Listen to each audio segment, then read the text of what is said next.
Thank you very much for being here. Media, you've been great partners. I deeply appreciate that. To Focus Springfield, you've been invaluable, making sure that we've been able to keep transparency and public meetings going on for our community. I'm joined here by well-respected leaders in their fields.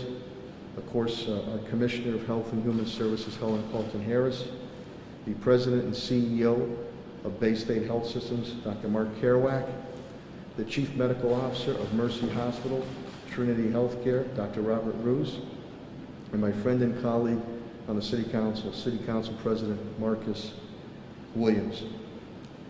I've told you from the beginning, when we've had to deal with natural and man-made disasters, that I would always tell you what was going on, what happened, what we're going to do about it, and that we're going to be able to get through this together. Hope.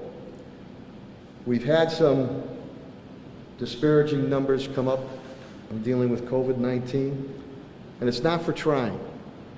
Helen and our medical providers have done yeoman work on reach out. This new Delta variant is causing some issue now. It has become a pandemic of the unvaccinated. When Dr. Kerouac and Dr. Roos speak, they will tell you the high percentage of unvaccinated people coming to their respected health institutions. That is taxing them and their staffs. And that potentially could take away from all the great other medical services and hospital services that they give to the city of Springfield and surrounding areas.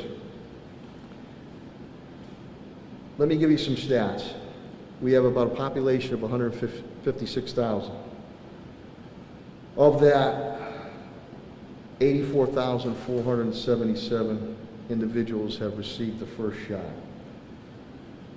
So when you look at it, fully vaccinated here in the city of Springfield is just 47%. That is completely unacceptable. Helen will get into you with the numbers. The cases since July 25th, 2021, 122. Now our cases are continuing to escalate 500 plus a week or more. Of that, we've been saying it before, it's really the younger population. 55%, or about 300 of those 574 cases, are well under the age of 30 years old. Again, to our younger population, they feel that they're invincible. I hope they are, but you have to get that shot. 54% Springfield residents have received their first shot. Of that breakdown, 42% are African American, 36% are Hispanic, 64% are white. God knows that Helen and the whole team here and others, we have reached out tremendously to make it as convenient as possible, especially to all our population, but especially to our minority population. Fully vaxxed, African American, 37%. Hispanic, 31%. White, 59%. I give you all these things here because we're going to, this is as of August 31st, we're going to be making some temporary moves now to not give this Delta variant a host, that it can continue to spread. We have met, Dr. Kerouac and Dr. Roos addressed the business community, EDC, early this morning on these moves we're going to announce to you. Myself and Commissioner Helen Colton-Harris met with our beloved T-Birds just yesterday or the other day as we look forward to opening the game opener on October 16th, which I will be there as a season ticket holder. So when you look at this moving forward, we continue to be proactive. We're balancing all the decisions that we've made based on public health, medicine, and sciences, and I'm balancing trying to keep the economy going. Take one step forward, I don't want to end up taking 2 steps back. We've all worked so hard in this situation to defeat this COVID-19. And when you look upon it, and Bay State will explain their situation, and Mercy will explain their situation. But we have to cut down the number of targets, which means you and me, and all the viewing and listening and reading audience here. The less targets you have, the quicker that this variant will not spread, and we can eventually get rid of this COVID-19. The vaccine works. It's not a 100% cure, but if you are vaccinated, it is proven that it can keep you safe. If you get any of these breakthrough situations, which are limited in scope, sometimes you don't show any symptoms. You don't really get sick. You don't get hospitalized. You don't die. So the vaccine works. And that's important for people to know. I know people don't want to wear the mask or want to stop wearing the mask. Very simple, very simple. You want to stop wearing the masks? Shots in the arms, shots in the arms. Get the vaccination. That's extremely important. So, before I turn it over to Council President Marcus Williams for a few words, under the authority, under the Board of Public Health, as we have done before, order has come out that masks need to be worn citywide. Citywide. Commissioner Helen Colton Harris will get into the exact of the public health order, which we have the authority to do that. This is not forever. This will start Monday, September 13th, 2021 at midnight, and will end November 1st, 2021. Now, if things get better, vaccination rates go up, COVID cases go down, and again, the majority of those COVID cases are the unvaccinated ones, we can look to rescind this. But right now, we have these warning signs, and I take my information and I respect the information and the advice and wisdom that I received from Dr. Kerouac, Dr. Roos, and Commissioner Helen Colton Harris. The red flags are showing now. We cannot sit back anymore. So this is a call to arms, pardon the pun, that people really need to get this vaccine ASAP, especially our younger population.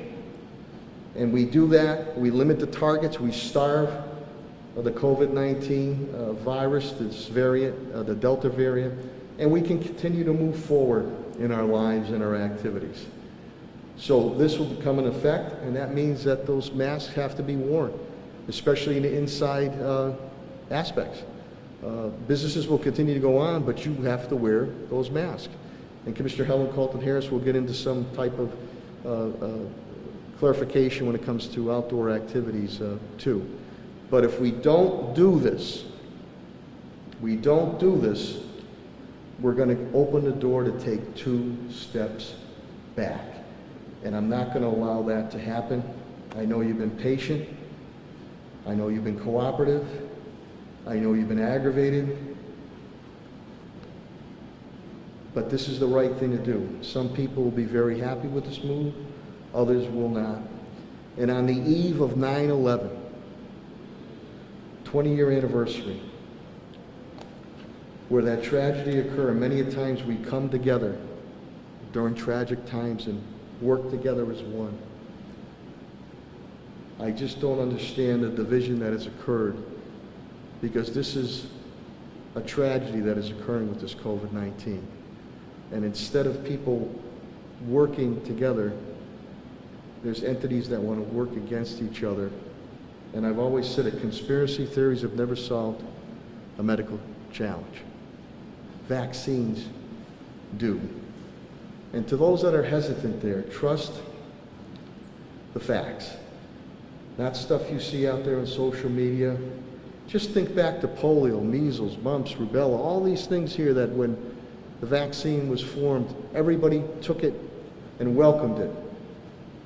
and those things have gone by the wayside. That's the way we have to think about this COVID-19 and this Delta variant moving forward. So with that, I'm going to turn over to my friend and colleague, Council President Marcus Williams, for a few words. He's been fantastic to work with. And then I'll bring up Dr. Mark Kerouac and then Dr. Roos, and then we'll close with Commissioner Helen Carlton-Harris and take any questions or comments you might have at that point in time. City Council President Marcus Williams. Thank you, Mayor Sarno. Thank you to our doctors, both at their respective institutions, Mercy Medical and Bay State.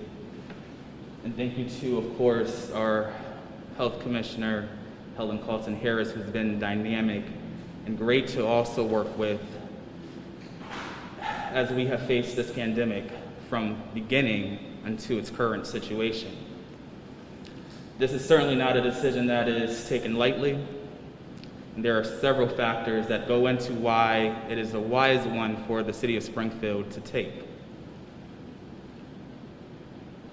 I have to give, because my mother is one, so it would not be acceptable not to give a shout out to our healthcare workers who have been on the front line since day one, knowing we all know that they are exhausted, they are tired, they are sick of seeing the same type of scenario happen time and time again. So we must keep them in our prayers and our thoughts, as we probably to this point all know someone who has been affected in the healthcare industry. I also want to urge folks, along with wearing masks, to also get vaccinated. And I am speaking particularly to those in Black and brown communities. This country has had a long, devastating and daunting history of experiments that have failed and that have been inhumanely put on people that look like you and me. But the time to get vaccinated is now. It's now because when I think of our most precious cargo, our children, as we've seen, this Delta variant has passed to them more quickly and swiftly than the variant before. And that should be reason alone for why we should stand up and why we should protect our most precious cargo. We all have a responsibility to protect public health, as we are all part of the public. And it's going to take an entire city to lower these numbers. The COVID-19 response subcommittee, as created by myself some time ago, led by Councilor Letterman, has been meeting with the healthcare leaders of the city, as well again with our commissioner, to stay abreast of the numbers as they happen in real time. And as we've seen, there's been a devastating spike that is taking place, and it's been for consecutive weeks. We must do more. We must do more. So with that being said, I want to thank you all for taking this step to protect public health and wish you and your families the best as we still get through this pandemic, but of course, by working together. Thank you. Thank you, Mr. President. Thank you, Council President Marcus Williams. Appreciate the friendship and the partnership.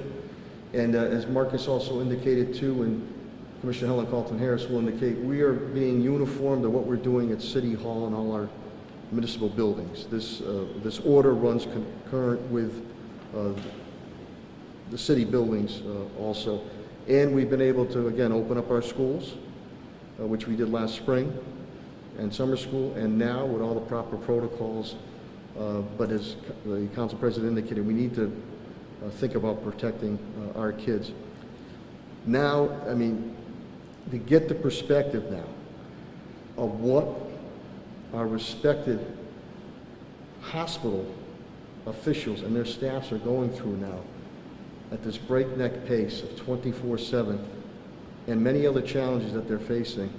You'll have Dr. Mark Kerouac, the President and CEO of Bay State Health Systems, and then Dr. Robert Roos, the Chief Medical Officer of Mercy Hospital, Trinity Healthcare. We'll first bring up Dr. Mark Kerouac. Good afternoon, everybody, and Mr. Mayor, President Williams, Commissioner Colton Harris, I really very much appreciate your strong leadership and your partnership. I have to say I am sorry that I have to be here today. The fourth wave has hit Bay State Health very hard. We've gone from only 4 cases in the hospital in early July to more than 100 over the last few weeks, 101 today in all of our 4 hospitals.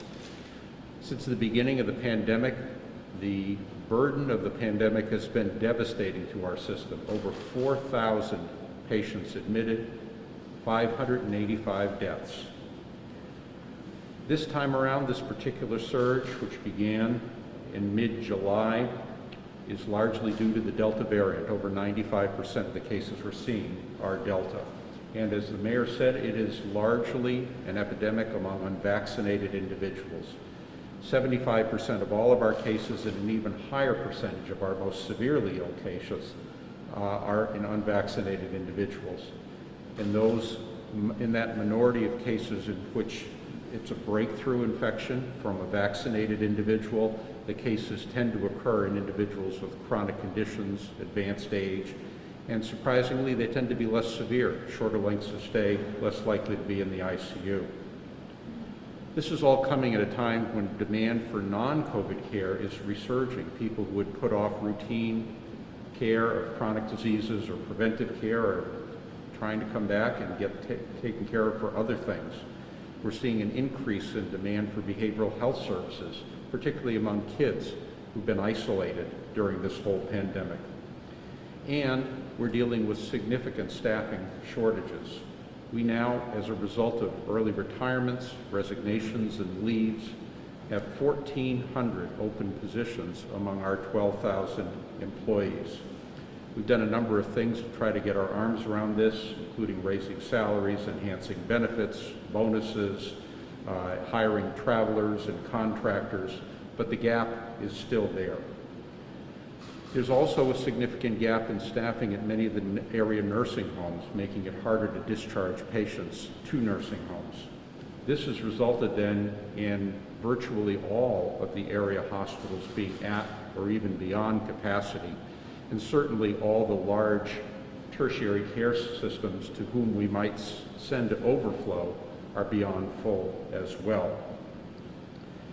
The problems with vaccination in Hampden County are very much behind the surge that Bay State is seeing. Right now, today, of 600 patients, inpatients across the state of Massachusetts, 100 are at Bay State. So that's 16% of the inpatients in the state of Massachusetts are at Bay State, even though we only have 5.5% of the beds. So 3 times more than what you'd expect if cases were distributed evenly. Our response to this pandemic has been similar to previous ones. We've stood up a command center. We're administering monoclonal antibody treatments at Bay State Noble, over a dozen a day, patients coming in. We have a home care program to administer high-flow oxygen so patients can cut their stay short and recover at home. We're using antiviral drugs, anti-inflammatories. To deal with the capacity issues, we're trying to use our community hospitals, but as I mentioned, those themselves are filled. Trying to cut down or ratchet down on transfer acceptance from out of the area, and even looking at postponing elective cases. Our senior leaders are working every day to swing additional resources to help our very tired and very stressed staff. I don't need to remind you that Bay State Health provides a number of very unique services for all of Western Massachusetts. We are the only level 1 trauma center, the only neonatal ICU, the only heart surgery program, the only center offering procedures to open an artery in the case of a heart attack or a stroke, the only place with specialty pediatrics, specialty cancer care, high-risk obstetrical care. Many of these conditions, like high-risk OB, trauma, heart attack, if we have to transfer patients out of the area, the outcomes are worse. I had to face, during the weekend of Hurricane Henri, one of the things I've been most frightened of. Our hospital was so filled and our emergency room was so backed up on that Sunday that we almost got to the point of saying we can't take any more ambulance traffic and have to send patients to Boston or Hartford, knowing that patients would have a worse outcome if that happened. We were able to avoid that, but we really have been operating on the edge for the last several weeks. That is what led me to discuss my problems with the business leaders this morning and with Mayor Sarno, Commissioner Carlton Harris, because at the end of the day, Bay State Health is owned by this community. Springfield Hospital has had its home in Springfield, now Bay State Medical Center, for over 130 years. And we've never had to close our doors to people who need us. And I really don't want that to happen now. But we really need the help of the community to get COVID under control, particularly since so much of what we're seeing could be completely prevented. I know that Commissioner Carlton Harris, Dr. Roos, and I have been working very hard to promote vaccination in all the neighborhoods of the city through education, pop-up clinics, mobile vans. I was pleased to see that Commissioner Carlton Harris had already secured the support and cooperation of the Hall of Fame for the enshrinement ceremony, as well as the Thunderbirds for their large indoor events. That was real progress. But we all agreed it was time to sort of ratchet up the layers of protections. It's very clear that vaccines are safe and effective. If you get a COVID vaccine, you are 8 times less likely to be infected with the Delta variant. And if you do get infected, you're 25 times less likely to wind up in the hospital or dead. Those are huge improvements in your odds of staying healthy. We also know that masks are protective against COVID. Masks have been shown to terminate outbreaks and have been studied in numerous countries and found to add significant protection over and above what vaccines can do. So we're talking about adding an extra layer until this thing quiets down. So my message, very much like it's been in the many Mondays that I come here at this podium, is please get the vaccine. Urge those that you love to do so as well. And please wear a mask if you're in an indoor public place, particularly if it's crowded. I think reducing the spread of COVID is going to keep us all healthier. It's going to allow us to return more quickly to normal life. And it's going to maintain the vital and unique services of Bay State Health for people who have serious non-COVID conditions. Again, thank you, Mr. Mayor, for the opportunity, and President Williams and Commissioner Carlton Harris for your leadership as well. Thank you, Dr. Caroline. You heard the perspective from Bay State Health Systems. You are now going to hear the perspective from Mercy Trinity Healthcare from Chief Medical Officer Dr. Robert Roos.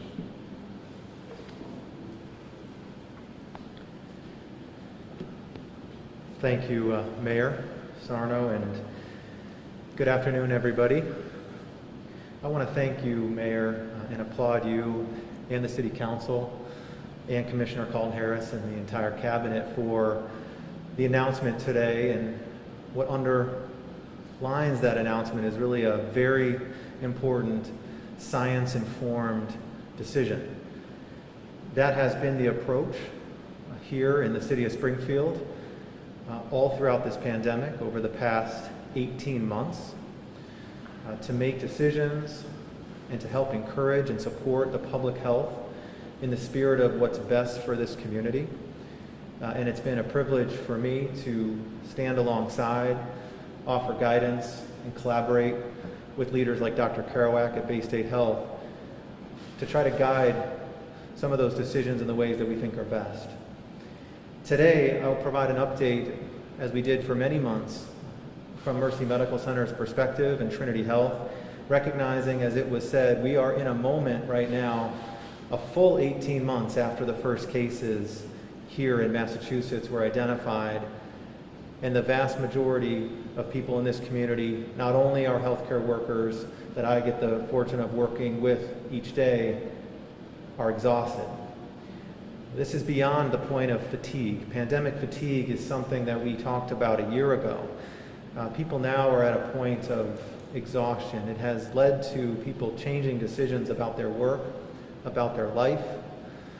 And it's unfortunate, frankly, that we are still in this situation at this point in the pandemic, despite all of the science, the advancements, the incredible safe and effective vaccines that came to market for our communities. But yet, I know that we will continue to persevere. We are resilient, and we will continue to press on, making the decisions in the best interest of each other. But this is an important moment. This is the fourth surge, and the rates of hospitalization continue to go up because there are vulnerable people in our community, and the virus is still circulating. At Mercy Medical Center, we have seen an increase in our hospitalized cases significantly over the past 4 to 6 weeks. Although our scope and size is different, at Mercy we've seen that number quadruple. We were at a point of 0 infections in June, and we were in the single digits for many weeks. And as of this morning, we had 14 hospitalized patients at Mercy with 1 in intensive care. That's a 15% of our inpatient census, give or take. And we've seen our test positivity rates for all the tests done performed through the hospital continue to go up over the past 4 weeks, from lows that were well under 1% not too long ago to now over 6%. The numbers of patients hospitalized now are very similar to what they were in March and April in our third surge. And unfortunately, we haven't seen them yet totally abated. And that's because we are still very much amidst a larger pandemic that the local environment is experiencing, but is very much connected to what's happening across the globe and across the United States. Across the world, there's been over 222 million infections. There are still over 600,000 new infections every single day. In the United States, there's now been over 40 million infections, and we're seeing over 150,000 new infections per day. And unfortunately, while the death rates have gone down significantly with vaccination and advances, about 1,500 people are still dying each day in the United States from this virus. In Massachusetts, it's about 1,500 cases per day with a test positivity of 2.3%. And while deaths have been in the single digits, hospitalizations have crept up and have not yet started to go down and have approached and been at about 600, as was mentioned. Western Massachusetts is disproportionately seeing the impact of these cases, as Dr. Kerouac mentioned, with far more hospitalizations reflected here in Western Massachusetts outsized to the total number of beds. Hampden County, outside of Dukes and Nantucket counties, has the highest incidence rates, or the rate of new infections per population over the last 14-day period, than any other county in Massachusetts, at about 34 infections per 100,000 residents. And as was mentioned, the rates here in Springfield have been going up and remain of significant concern for the local community. It is because of the Delta variant. That variant has caused over 95% of all new infections across the country. It's probably even closer to 99%. The Delta variant is more infectious than prior variants, so each individual sick person will infect perhaps as many as 6 or 7 others in normal conditions if those individuals are vulnerable and not vaccinated. That's about twice as infectious as prior variants. It also can be more severe, and so individuals who are not as protected without vaccination, who get the Delta variant, studies would suggest that they may be at higher risk of suffering complications. This is of most concern for the unvaccinated. It's stated as a pandemic of the unvaccinated, and we are seeing the rates of those infected as well as the rates of those, which is most importantly, those that are hospitalized or with severe infections, overrepresented amongst the unvaccinated. With at Mercy, more than 80%, and early on, more than 90% of those hospitalized were not vaccinated. We've also seen the rates of hospitalizations amongst children and adolescents increase by about 5-fold over the last 8 weeks throughout the country. really driven not so much by a change in the virus, but driven by the overall rates of infection amongst children and adolescents growing very rapidly in many parts of the country. So there really are two things that are key here. Vaccinations, which is really the most essential strategy to combat this virus over the long term. It protects against infections and against serious illness. But until the entire community and population is vaccinated, we still have many people that are vulnerable. And unfortunately, in Hampden County, we have one of the lowest rates of vaccination in Massachusetts, and disparities exist amongst race and ethnic groups. Despite the incredible efforts that have been put forth here in this city through many collaborations led by the City of Springfield's Department of Health and so many others.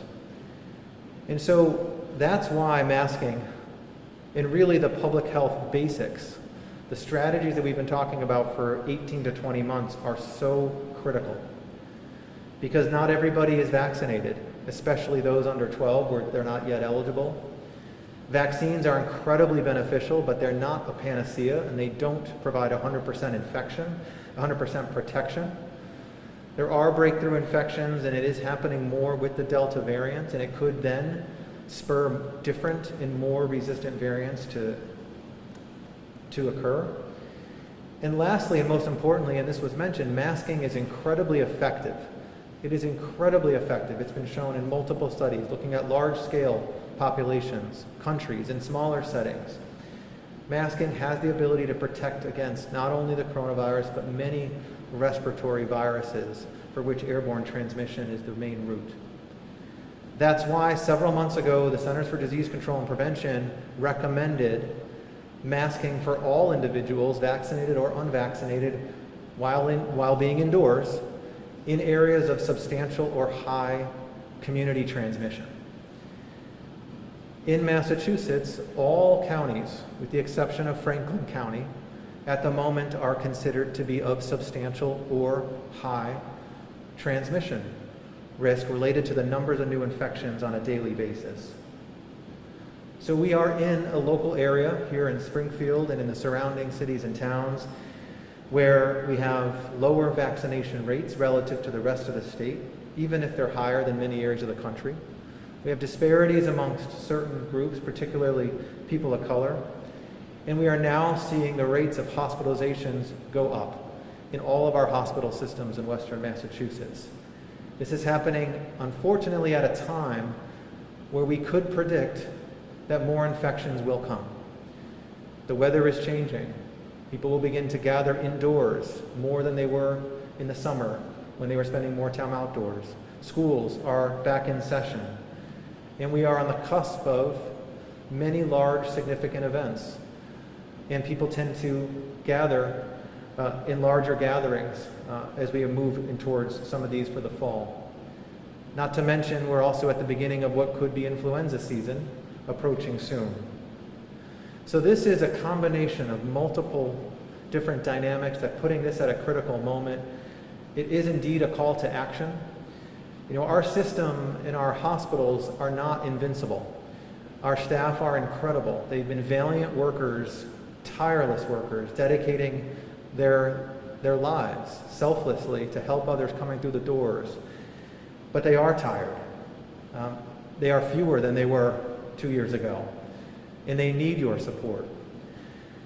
At Mercy, we've taken steps to protect our workers in many ways by ensuring that they all are vaccinated through a vaccine requirement policy, which goes into effect in a couple of weeks.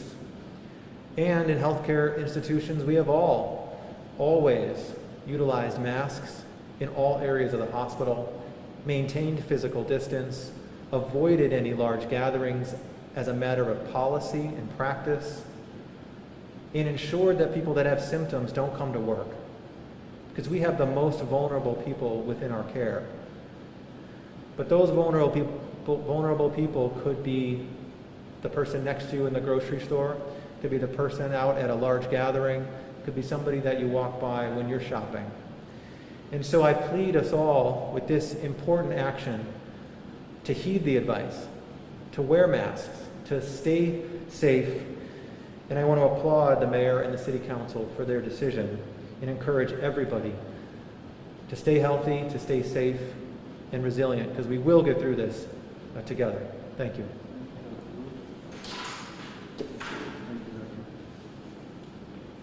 To close with the cleanup hitter, Pension Award winner, Rotarian Paul Harris Award winner, the elegant and eloquent Commissioner of Health and Human Services, Helen Carlton Harris.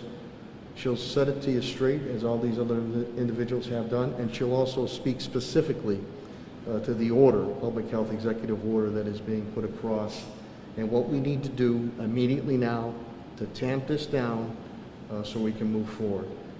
The Health Commissioner of the City of Springfield, Helen Carlton Harris. Thank you, Mayor Sarno. Thank you, Dr. Kerouac, of course, City Council President.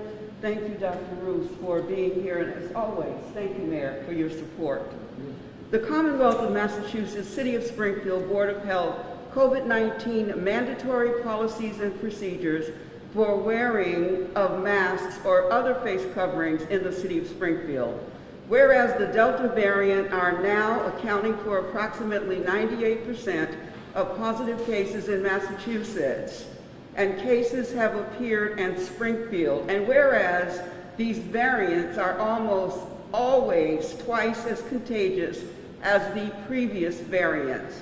Whereas we see the cases rise in surrounding counties and community during this summer with travel and gatherings, we are committed to preventing transmission, keeping our numbers as low as possible, and preventing our most vulnerable from severe illness with a new mask mandate. Whereas, according to the CDC, given what we know about the Delta vaccine effectiveness and current vaccine coverage, layered prevention strategies such as wearing masks are needed to reduce the transmission of this variant. Now, therefore, commencing on September 13th at 12:01, the following policies and procedures must be implemented at all times in all specific spaces in the City of Springfield. Authority. This order is promulgated under the authority granted to the Board of Health under Massachusetts General Law, Chapter 111, Section 31, as well as Chapter 533 of the Acts of 1980. Definitions. Performers, those singing and or playing wood, wind, or brass instruments, performing artists, and those speaking or presenting at events. Specific indoor spaces.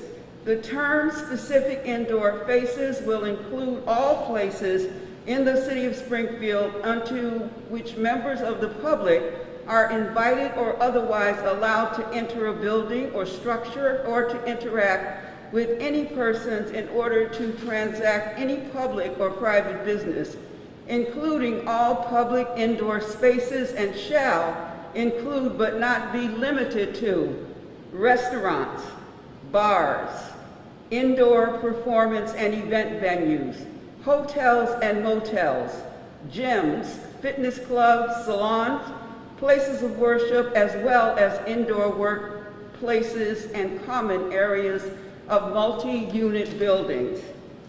Team sport includes any sport which involves players working together towards a shared objective. A team sport is an activity which a group of individuals on the same team work together to accomplish an ultimate goal. Section 3, policies and procedures. Except as specified in Section 4, masks will be required regardless of vaccination status for those over the age of 2 as follows. Masks or face coverings shall be worn in all specific indoor spaces in the City of Springfield.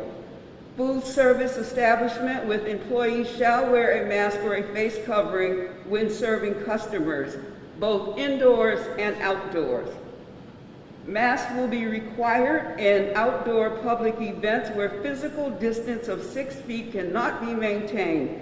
This includes, but not limited to, events held at fairgrounds and outdoor performance and event venues.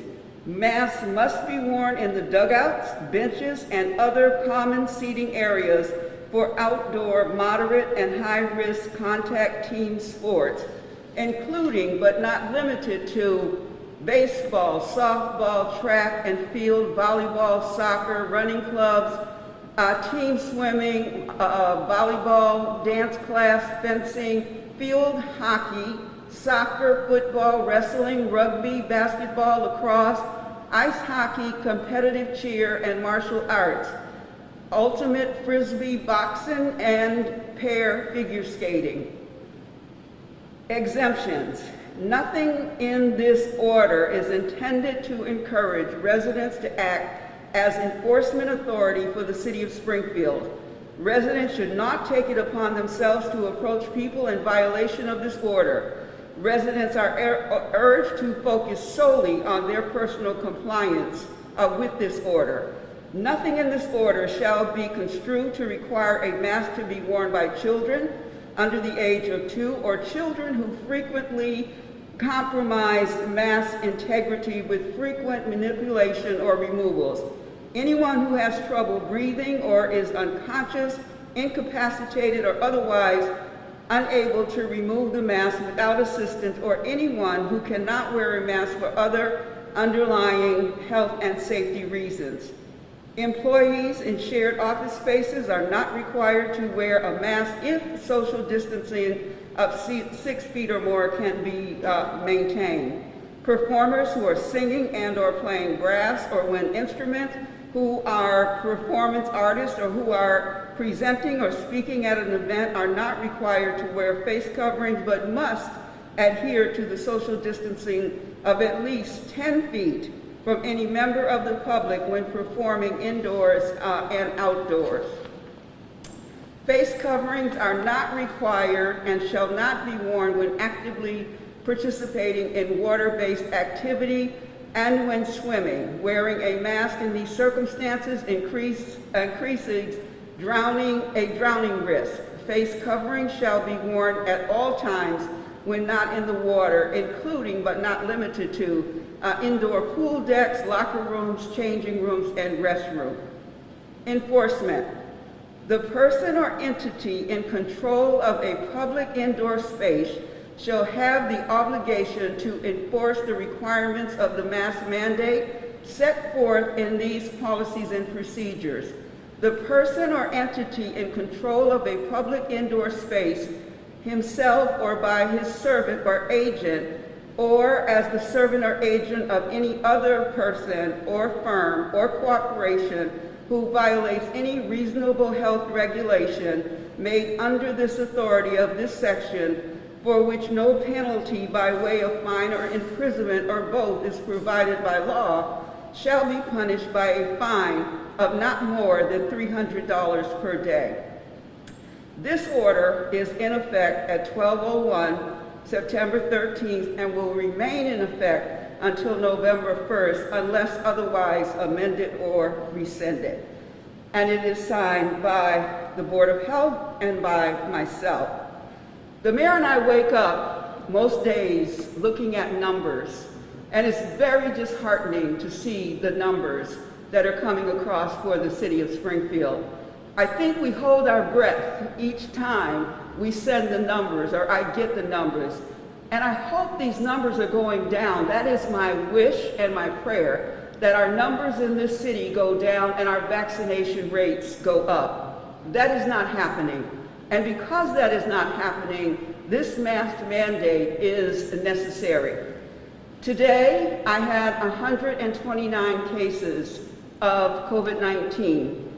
We will give you the complete number for the week on Monday. However, 129 is amongst the highest rates I have seen in quite some time.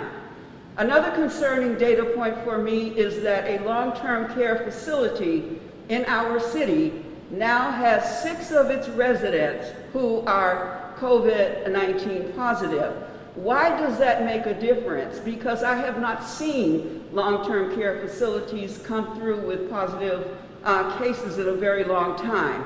So this tells us that we are in a very difficult time as far as this pandemic is concerned.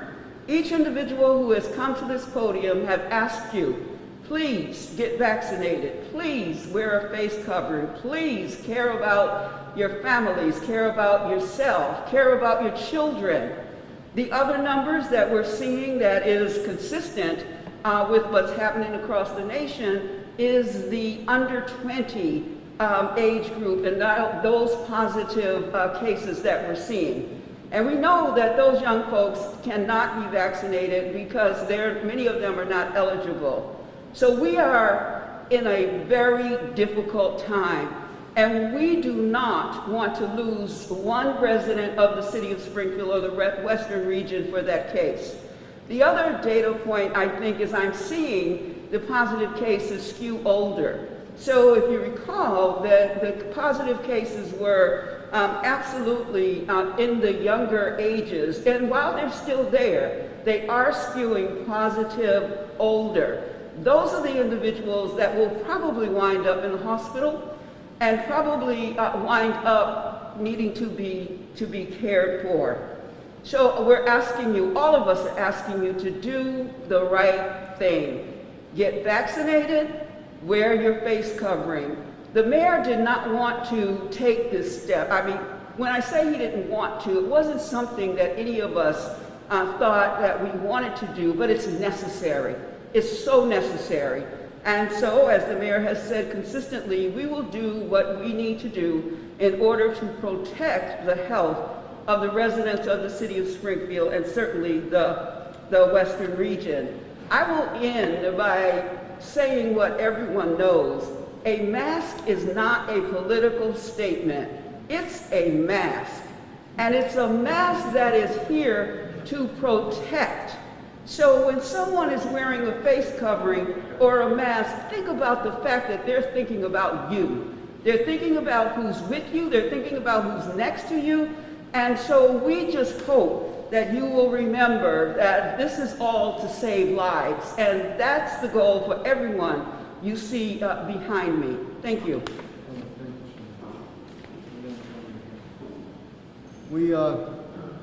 We'll take any questions or comments you have. You heard from the experts here, and we don't make these or take these moves lightly. The next thing we want to try to avoid is more restrictions. So the ball's in your court. Next thing that you try to work, mandates. Many mandates are being done as they should be done. So these moves being made now, and we want to look at it for less than a month. If we can get those vaccine rates up, and we get the numbers down for Helen and myself, and especially for Dr. Kerouac and Dr. Roos, we have it under control again, and we're headed in the right direction. We make these moves now, so we'll be stronger in the very near future. So as Commissioner Carlton-Harris said, this is not about politics, getting a shot, wearing a mask. This is about public health and common sense. So with that, let me open up any questions or comments for any individuals that are up here. And I really deeply appreciate the media being here. We're using every avenue we can to get information, proven facts information out, to dispel the misinformation that is out there, and to focus Springfield. Again, you've just been fantastic as we continue our public transparency. So any questions or comments you might have, all the individuals up here. Let me go to Sydney back there first. So there's just a mask mandate when it comes to restaurants and bars. There's no capacity limits. People need to be seated, or is it? As of right now, no capacity restrictions. Helen, myself, we don't want to get to that point in time. So that's why these moves have to be made now. And Dr. Kerouac in our conversation made a good point. Even sometimes, and again, enforcement. We're going to do what we did before. We were very good about educating. The board, Helen and her team goes out there. If needed, Commissioner Clapper, but we try to educate first. You know, early on we had a couple of issues. They were dealt with stronger enforcement. But Dr. Kerouac can indicate just continuing to knock down the percentages is going to be a win. If people are cognizant. So no direct restrictions on that case. we want to try to avoid them. How can we try to avoid them? People get the shots, wear the masks now, adhere to all the public health policies. Let's see where we are in less than a month's time and move forward. If things don't improve, that leaves myself and the medical professionals no other choices to come with more of a heavier hand, and we don't want to do that. So right now, it's about the masking. I don't know if anybody else wants to add anything more on that. Okay. Liz Mania? Just to confirm, for sports teams, is it masks indoor and outdoor? I'll let Commissioner Colton Harris. And we've been able to do our high school sports pretty well, too. So we currently have a mask mandate for Springfield Public Schools, as you know. And we are vaccinating children as much as we can at this point as well. So masks are required right now. So that was a policy that was put in place last year. So this is really just an enhancement. You know that Springfield Public Schools and many public schools, the children must wear masks indoors, and for sports we are wearing face covering and limited the number of individuals who are in our building. So right now, basketball will not have individuals who will be spectators. So we're doing everything we can with the sports teams that we have to assure the safety of the children and certainly of the parents. Paul, I'm sorry. While Helen's up there, Yep. there's a couple of clarification points on performance venues. How does it affect performers, and also church choirs? How would this affect church choirs? So the order says that there are restrictions for people singing using wind instruments, and so that will impact them.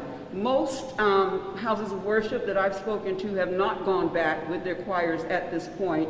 We know that this is a respiratory virus, and certainly indoors and singing and wind instruments is certainly going to have an impact, I believe, on the cases that we have in the city of Springfield. So the order does speak to that very specifically. Any other questions?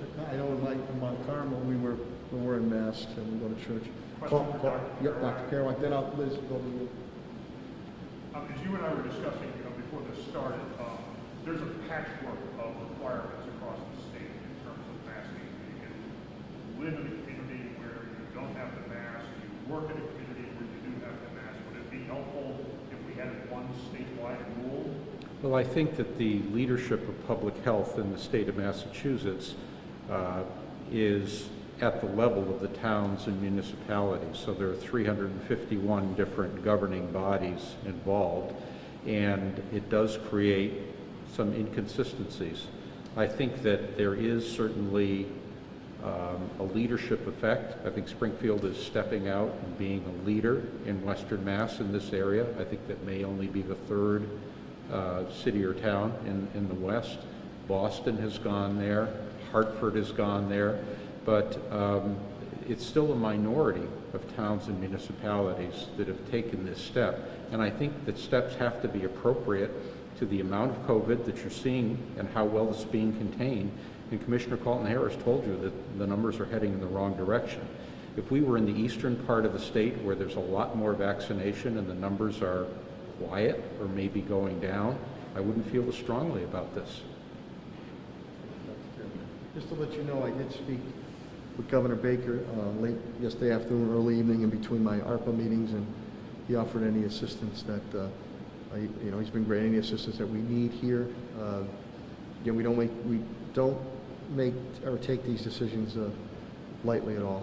Liz? Can you modify those numbers that you read earlier regarding, I don't know if it was partially versus fully or non-vaccinated versus vaccinated in terms of racial Nice ethnic grab background? there, Paul. Thank you. I got to pull out my cheaters or else I'll be playing the trombone here. The numbers according from August 31st, and again, Helen got the numbers just not too long ago. Today was 129 today. So we were looking at overall population about 156,000 here in the city of Springfield. First shot that we have recorded now, 84,477 have had the first shot. By the way, Billy Baker, my communications director, when you're in the package, you will get the executive order, the public health order, and we might have some more information for you too besides the press release. 54% have received their first shot, one shot. 47% totally vaccinated. It's a terrible percentage. Of that, 42% African American, first shot. 36% Hispanic, first shot.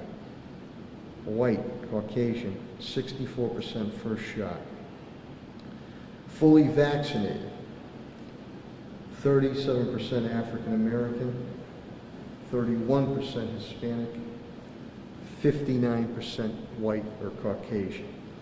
Those are the numbers as of on the state has confirmed. We have tally our numbers. We have to go off their numbers. It's of August 31st of this year. Any other questions or comments? Yes, Sydney. And then just enforcement-wise, are you giving this up to business owners to enforce? Yeah, we're gonna. Here's the thing. They were very cooperative and worked together. My style or our style first is to educate, to get this information out there. If something was to arise, to warn. And then and let me tell you, Helen, she was out many a times, 24/7 with her team. And when needed, we did have a couple times where Commissioner Clapwood would send our men and women in blue to send a strong message. And I think if you ask Helen, we really only had a handful, am I correct? A handful of really big issues, whether it was small places or box stores, which she checked constantly. But in this executive order, or public health order, there is a $300 fine to the person and or entity that's controlling that venue or establishment. We don't want to get to that point in time. And my angle to them, we've all said it, the professionals have said it here, and Council President Williams, do these things now. So if you do these things, we don't have to go down the road of more restrictions, possible mandates. So that's why we're doing it. And again, we put a tight time frame. 13th Monday will start. And we look November 1st, which coincides, runs concurrently with what we are doing here with all our municipal buildings and schools to preserve and protect our workforce. So the businesses did it before. They can do it again. This is to safeguard all their customers and safeguard themselves and their staffs. And hopefully this is the last restrictions that we have to do. But you can't. It's an alarming rate that these numbers are increasing. And I'm going to go back, and Dr. Kerouac has said it too. Dr. Roos, this has become a pandemic of the unvaccinated. And not from us not trying. Helen and the doctors, we've done vaccine, do you remember when a vaccine first came out? People couldn't wait to get, how can I get the vaccine? Now, it is plain and simple. It is so easy to get that vaccine. So politics cannot be played here. I will not play politics. I have not played politics on it. We based the decision on public health, medicine, and the sciences, and I've been very cognizant of trying to keep the economy going. Dr. Kerouac served on Governor Baker's board, and even as a medical professional, he was very cognizant about that, saying, hey, we have to try to balance and keep businesses also going. So we're trying to be proactive here, and not all of a sudden you get blindsided, hey, things have to shut down. We don't want to get to that point in time. So I need the public it's a fourth wave now, to work with us, bear with us, for the common good of each and every one of you here in the city of Springfield. So that's why we wanted to come to you this mid to late afternoon, and the media to get this word out. And we're doing it for you and your families. So I hope that you listen to the sage advice coming from the individuals here. And businesses, again, you know I'll always work with you. Yeah, you need to work with me and the medical professionals and the city administration here. And let's see what happens when we look at the numbers, less than a month. And if the vaccination rates go up and the infection rates go down, it says it right in the order here, we can rescind. Let's work toward rescinding this together. Not increasing restrictions and/or mandates. Last thing I said it before we closed out when Helen and I, a few weeks ago or a month ago, I will not be afraid to pull the trigger if we have to start issuing mandates or this or that. I don't want to do it. I want to avoid it if we can right now. But we are still in the midst of a pandemic. And I want to thank the public and the residents and the business community for your continued patience and collaboration. I know it's been aggravating. I also want to thank my cabinet heads down to rank and file. Again, we've been tested and true through a number of natural and man-made disasters. I don't know if you have any other questions or comments for Dr. Kerouac, Dr. Roos, Commissioner Colton Harris, City Council President Marcus Williams. And they're all available if you want to do a separate interview. Thank you so much for being out here. Hopefully next time we have to come before you, it will be in celebration. Thank you.